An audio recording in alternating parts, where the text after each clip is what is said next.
But before we start, please make sure to subscribe and hit the bell so you never miss an upload from us. Also, leave a like right now. Any traveler in search of a hotel has an unspoken checklist before agreeing to stay the night.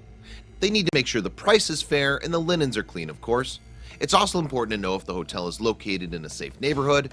At the end of the day, all anybody wants is to relax and know they're taken care of. For several decades, guests at the quaint Manor House Motel in Aurora, Colorado were always offered the best possible hospitality.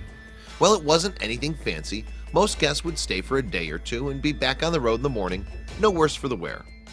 That is, until a horrifying secret about the motel's owner was revealed. There are many things people want when staying at a hotel: a fair price, a safe space to lay their head, a clean room. These were all things Manor House Motel owner Gerald Foos guaranteed when guests stayed at his humble roadside lodge in Aurora, Colorado. But Foos had a dirty secret, and it wasn't revealed until 1980, when he penned a letter to author and reporter Gay Talese. Talese was writing Thy Neighbor's Wife, which explored America's sexual revolution. In this letter, the motel owner claimed to have information that the reporter might be able to use. Though he was initially skeptical of Foos's claim, Talese eventually found an opportunity to use the information. In an article published years later, the dark secrets about the seemingly normal motel owner were revealed to the world. Following their first meeting, Foos allowed his story to be told, and it was a doozy. Though he seemed like an average guy, he was anything but, and Talese was sure to let his readers know. Talese was given his glimpse into this mystery after he first visited the Colorado motel. Foos invited him up to the motel's attic, which he called his laboratory. There, the reporter learned the details of the motel owner's sordid secrets. Foos was a voyeur, he told Talese, and he'd been spying on his guests since he opened the motel using fake vents he placed in the room ceilings. In one instance, the two men watched a couple on a ski trip engage in intercourse. I saw a naked couple spread out on the bed below, Talese later wrote in a story for the New York Times. The following morning, Foos presented Talese with a stack of yellow legal pads.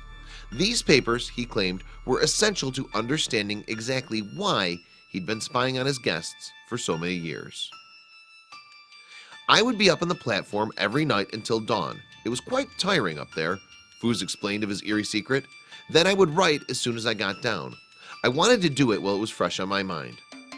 And so the Voyeur's Journal, which contained 15 years worth of ill-begot notes, was written.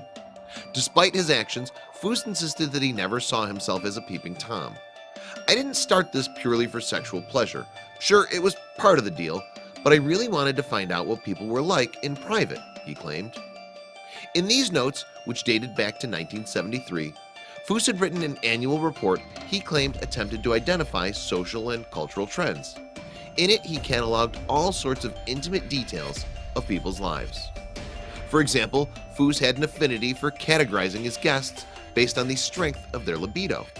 He claimed that 62% of people lived moderately active sexual lives.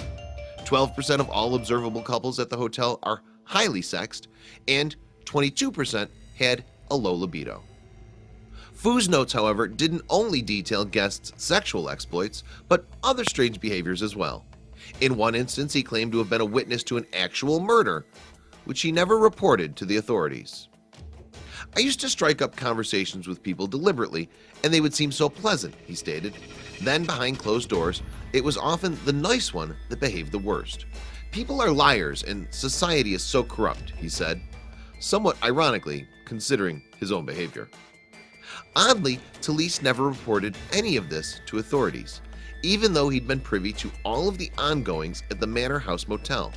Instead, the two maintained a correspondence over the following years.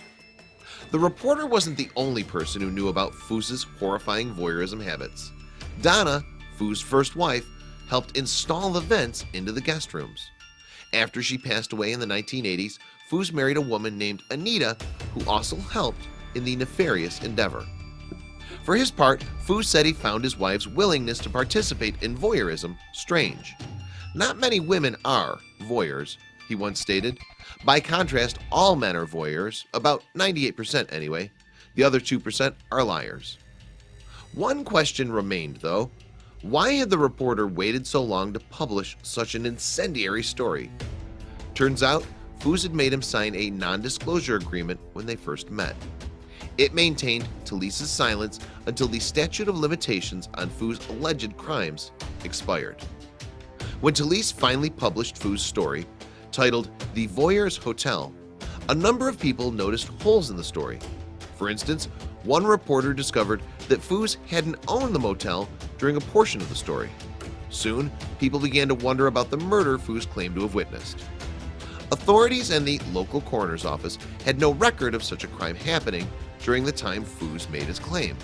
They also found it to be an odd thing to lie about, since Foos could have been charged as an accessory to murder. Readers were confused about Foos' motives for wanting his story published. Was it for fame or attention? One thing was certain, however, he violated thousands of innocent people over the years. What a bizarre and eerie story. There's no getting around it. This guy seriously violated the privacy of the very people who trusted him, and that is unforgivable.